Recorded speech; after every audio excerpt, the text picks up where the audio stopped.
kind of first, I'm kind of just start off by by saying that kind of it's been a I'm very appreciative of the way that you guys was able to like kind of implement me into this community, into the city and the organization. So I'll just say thank you guys for that. On the flip side of that, it's just for me, I think this season as an individual, it was very kind of challenging for me as far as kind of coming here at the last minute, right before training camp, being and willing to kind of sacrifice kind of my game and style of play and coming to a new situation, not kind of not knowing what to expect, having to figure it out on the fly, figuring it out on the fly and accepting that and kind of just taking the other challenges that comes along with that transition. I thought we did a kind of a great job of just adjusting to that and figuring that part out. I know that the season didn't, end the way we wanted to, wanted the season to end, but I think anytime you're going through transformation, these are the steps and these are the things that is going to happen. And it's just some things that we have to evaluate. It's some things that we have to kind of step away from the game now, even, although we're out the playoffs, we're not playing them more. It's just some things that we all, as a team, as individuals, as an organization, have to just evaluate and how we want to move forward. Do you see yourself coming back for a second year? Yeah, I mean, it's you jump right to it. I mean, it's something that like I said, I've enjoyed, my 6 months, 7 months here, a lot. Have went into these 6 months, but I think now it's just more about kind of just reevaluating everything, me individually, career-wise, team-wise. Just things that you have to step away from the game now that you have the time to, and kind of just get away from it for a little bit and almost reevaluate everything. What's the biggest thing you're looking for out of your career at this stage in your career? What's the ultimate thing you need to have done and get accomplished? Well, winning. I think winning will always be the most important thing for me at this point. I think also just I think we have to figure out exactly what we want to do and how we want to do it as a team, as players. I think that's the biggest and most important thing that we all have to figure that out this offseason. What was the biggest challenge for you this season, Carmelo? I think just being, I don't want to say stripped, but I think just challenging me to be a different type of player, a different caliber player, a guy who's for 14 seasons have been a certain type of player, and to kind of be challenged and tested and say, okay, we need you to be this player, this type of player, this caliber of player, very different than what I was used to before in the past.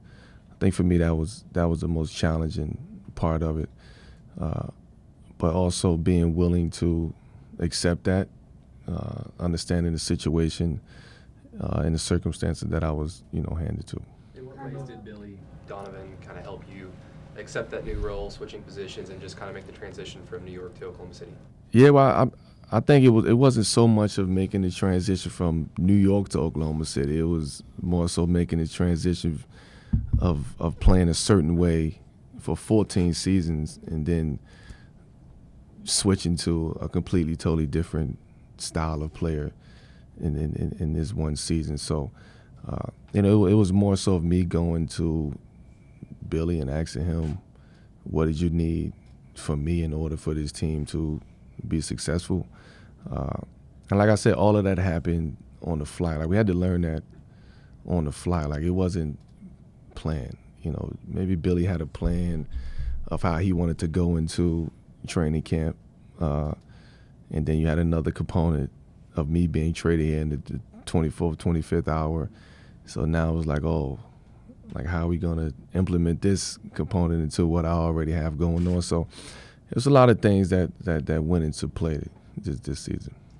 Your leadership and your veteran presence in the locker room has been very clear from the outside. How hard is it to balance that status in the locker room with while you're undergoing your own transformation at the same time? Well, yeah, that's natural. That's not something that's forced. That's just something that happens. You know, having a presence and being there for your teammates, remaining positive, being positive throughout any type of, you know, quote unquote adversity. And I think some of the adversity that we were faced this season, it wasn't really adversity to me because I've been face to face with adversity over the past 4 or 5 years, and I wouldn't call it adversity. What we've been through this year, I would call it more of a learning curve, and more educational than anything else. Carmelo, when you talk about the player you've been and the player they wanted you to be, do you feel like you can excel as the guy they want you to be, or moving forward, do you need to reevaluate what your role is and figure out a balance between that old role and the new one? Yeah, I think the player that they wanted me to be and needed me to be was for the sake of this season, should I say, because it was just so, like I said, everything was just thrown together and it wasn't anything that was planned out. It wasn't no strategy to me being here and me being a part of the actual system and what type of player and things like that. As far as being effective as that type of player, I don't think I can be effective as that type of player. I think I was and willing to accept that challenge in that role. But I think I bring a little bit more to the game as far as being more knowledgeable in what I still can do as a basketball player. Carmelo, you sort of referenced it earlier that the things you faced was more of a learning curve and not true adversity. I guess from your experience being in a lot of different locker rooms with a lot of different person, what made this group special that some of the things that were challenges didn't turn into adversity? What was special about the locker room and the group of guys that you had here? Yeah, I think this locker room, well, I don't think I know this locker room and a group of guys were always trying to figure it out. We never had an issue of, guys going left, guys going their own way. Like we always stood together. Even when things, weren't going our way, we all rallied together and we believed in one another. But we didn't also believe in, we knew the type of players we had, the type of people we had. So when you know the type of people that you have around you, it's easier to face those learning curves, head on, face to face, and get through it together.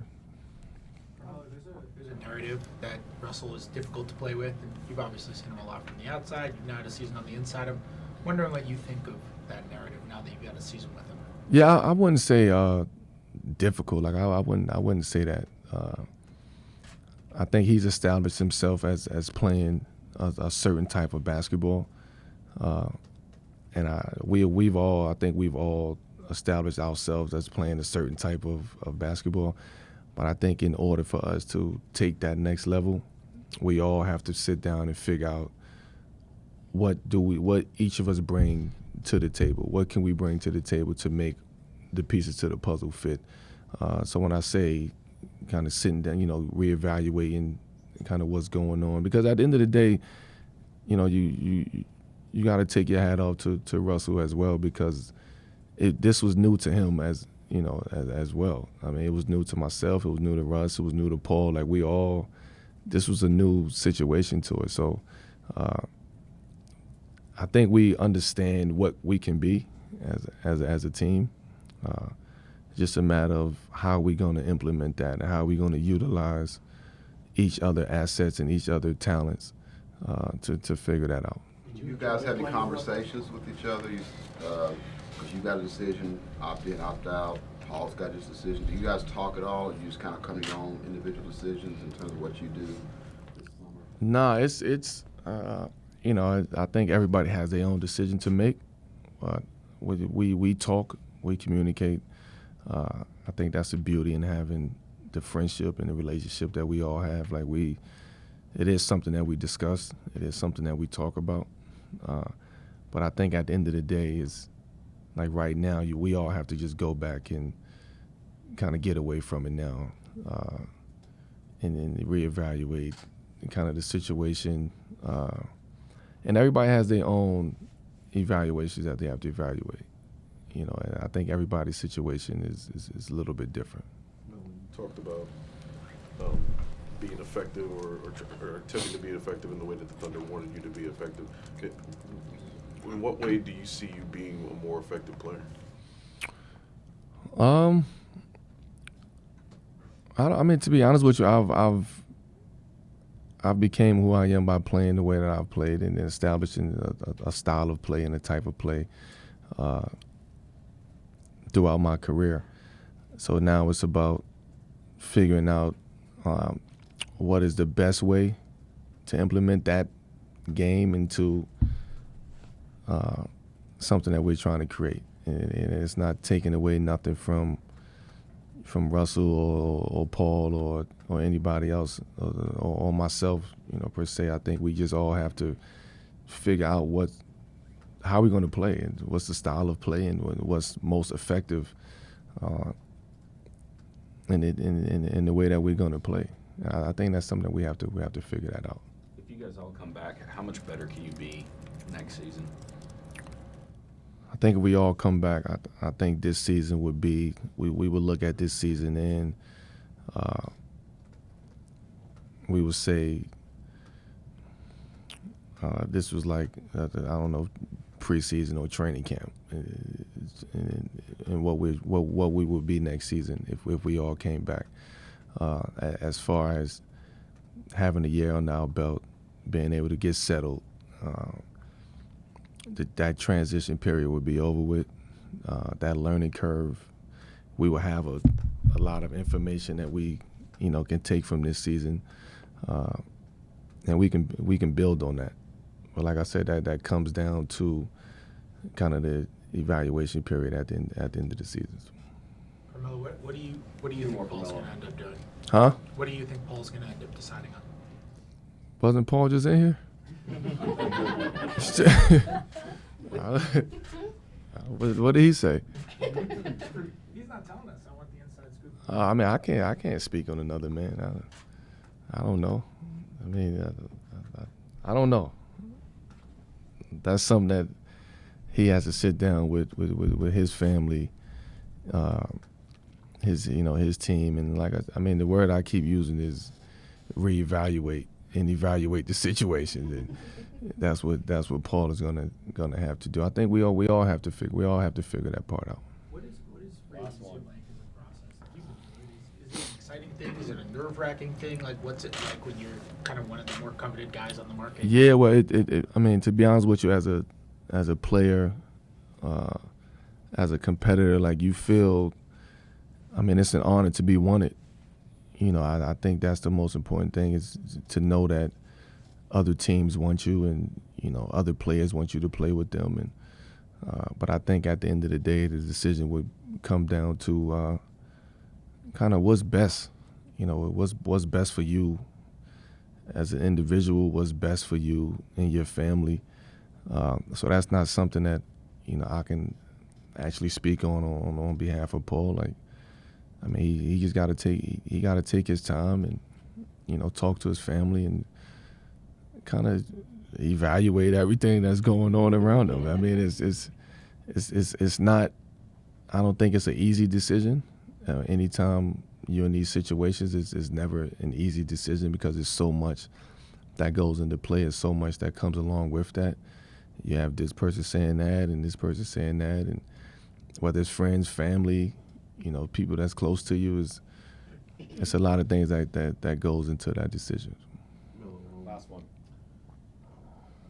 all year the Thunder, Billy, players around the team talk about how much you sacrificed, and I guess it's kind of in two parts. Going into next year with all the sacrifices you've made, are you willing to, if they come to you, say like sacrifice the salary you're making, you know, maybe restructure what you're doing and spread it out over a certain amount of years, or are you willing to sacrifice playing time and or even a possible bench role? Yeah, I'm not sacrificing no bench role, so that's out the question. As far as sacrificing, I don't even like to talk about finances and the economics of the game of basketball. When that time will come. Like, if and when, we have to sit down and talk about what's the future and, ideas and situations, then that time will come. I honestly don't even feel comfortable sitting here talking about money in basketball, and because at the end of the day, yeah, we all play, and we in this game to take care of our family and make money and make the most money that you could possibly make.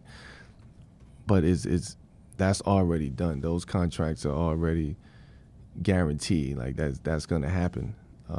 I think for me, my focus would be on kind of figuring out what I want in out of the rest of my career, what I want in my future.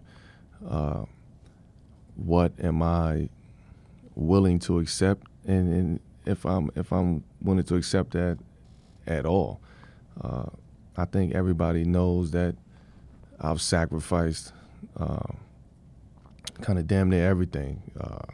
Family, moving here by myself, sacrifice my game for the sake of the team,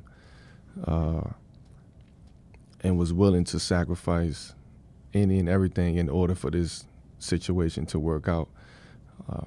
So it's something I really have to think about if I really want to be this type of player and finish out my career as this type of player, knowing that I have so much left in the tank and I bring so much to the game of basketball. And how long I want to continue to do this. I think that's also a thought process as well. So. Thanks, Nolan. Thank you.